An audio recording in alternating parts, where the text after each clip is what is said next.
গাংনীতে পরিত্যক্ত জমিতে একাধিক শক্তিশালী অ্যান্টি পার্সোনেল ল্যান্ডমাইন উদ্ধার, আতঙ্কে এলাকাবাসী। এলাকা কর্ডন করেছে পুলিশ। নিজস্ব প্রতিবেদন। মেহেরপুরের গাংনী উপজেলার বেতবাড়িয়া গ্রামে পরিত্যক্ত একটি জমি থেকে একাধিক মাইন সদৃশ বস্তুর সন্ধান পাওয়াকে কেন্দ্র করে চরম চাঞ্চল্যের সৃষ্টি হয়েছে। আজ শনিবার সকাল ১১টার দিকে বেতবাড়িয়া গ্রামের কালু মালিথার পরিত্যক্ত জমিতে স্থানীয়রা ল্যান্ডমাইন সদৃশ কয়েকটি বস্তু দেখতে পান। খবর পেয়ে দ্রুত ঘটনাস্থলে পৌঁছে পুরো এলাকাটি ঘিরে রেখেছে পুলিশ। স্থানীয় সূত্রে জানা গেছে, রহস্যজনক এই বস্তুগুলো দেখতে পাওয়ার পর এলাকায় দ্রুত আতঙ্ক ও কৌতূহল ছড়িয়ে পড়ে। ঘটনাটি জানাজানি হলে আশপাশের এলাকার অসংখ্য উৎসুক মানুষ ঘটনাস্থলে ভিড় জমাতে শুরু করেন। খবর পেয়ে বামন্দি পুলিশ ক্যাম্পের in charge SI Zahurul Islam সঙ্গীয় force নিয়ে তাৎক্ষণিকভাবে ঘটনাস্থলে পৌঁছান এবং নিরাপত্তার স্বার্থে এলাকাটি কর্ডন করে জনসাধারণের চলাচল সীমিত করেন। উদ্ধারকৃত বস্তুর গায়ে এমপিআই ১৯৬৭ মাইন এপিআরস ND-P2 MK2 লেখা রয়েছে বলে পুলিশ নিশ্চিত করেছে। সাবেক সেনা সদস্য ও বীর মুক্তিযোদ্ধা আমিরুল ইসলাম মোল্লা জানান, পরিত্যক্ত অবস্থায় পড়ে থাকা এই বস্তুগুলো আসলে অত্যন্ত বিপজ্জনক anti personnel landmine. Bamondi police ক্যাম্পের ইনচার্জ এসআই জহুরুল ইসলাম ঘটনার সত্যতা নিশ্চিত করে জানান, প্রাথমিকভাবে ধারণা করা হচ্ছে সেখানে একাধিক মাইনের বাক্স সদৃশ বস্তু রয়েছে। এর উপরই অন্তত 10টি চাটকি পড়ে থাকতে দেখা গেছে। তবে এগুলো এখনও সক্রিয় কিনা বা আসলে কী ধরনের বিস্ফোরক তা পরীক্ষা নিরীক্ষা ছাড়া নিশ্চিত হওয়া যাচ্ছে না।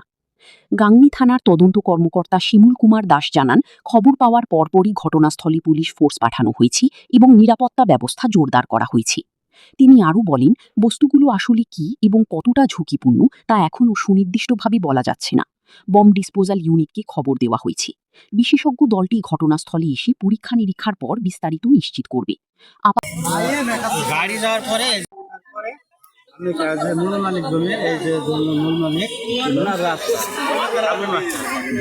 উনি হচ্ছে আপনি দেখাইলাম, তো বললো যে এই জিনিসটা কাজ কি সব জিনিস করবে। তারপরে আবার সকালবেলা আমি নতুন বললাম কাজ কি সকালে যাই কিনা দেখাইলাম। দেখানোর পরে বসে যে এত খারাপ জিনিস সামনে সঙ্গে সঙ্গে ফোন দিল থানায়। এই তাছাড়া আমাদের তো কোনো, আমরা তো কিছু জানি না। মতিমুল্লাহ জানার পরে না বললো যে হলো বোম।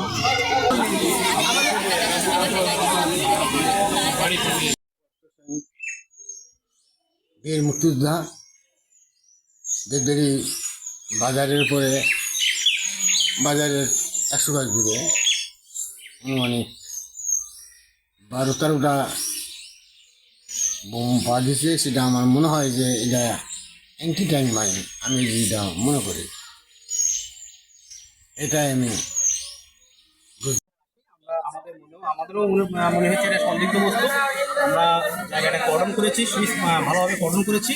আমি পুলিশ মোতায়েন করছি, পুলিশ সার্বক্ষণিক পাহারায় আছে। এই ভাই তো এক্সপার্ট বলতে পারবে, তো আমরা তো আর এক্সপার্ট না, এক্সপার্টরা বলতে পারবে। এক্সপার্টদের ঊর্ধ্বতন কর্তৃপক্ষের খবর দেওয়া হয়েছে, তাদের নির্দেশনা মোতাবেক এখানে সব কিছু হবে।